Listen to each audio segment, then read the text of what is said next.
But here is the key insight. God did not remove it. Instead, he revealed that this struggle served a purpose, keeping Paul humble and dependent on God's grace. Your struggle with lust might be serving a similar purpose in your life. Not because God causes temptation, but because he can use even our struggles to shape us for his purposes. This is not just spiritual theory. It is a transformative truth that changes how you view your battle.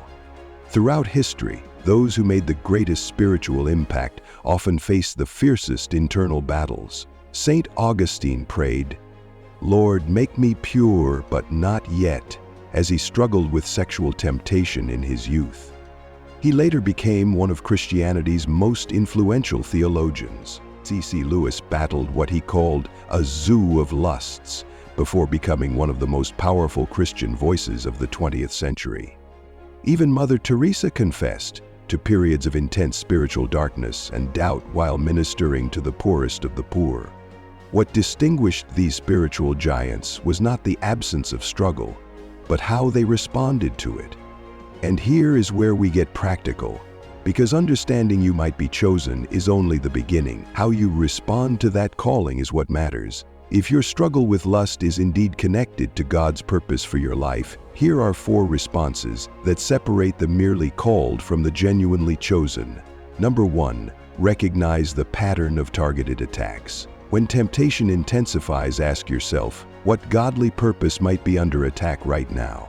Is it your leadership potential, your future marriage, your ability to minister to others?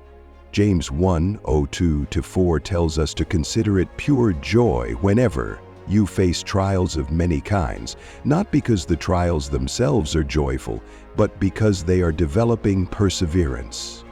That leads to spiritual maturity. Number 2, transform shame into sacred awareness. Most videos tell you to fight shame with willpower, but there is a more powerful approach. Seeing your struggle as God's invitation to deeper dependence. Paul did not just tolerate his weakness, he actually boasted about it, saying, "When I am weak, then I am strong." Why? Because his weakness created space for God's power to work. Your awareness of your struggle with lust can become the very thing that keeps you close to God, creating a humility that God can powerfully use. Number 3, weaponize your weakness.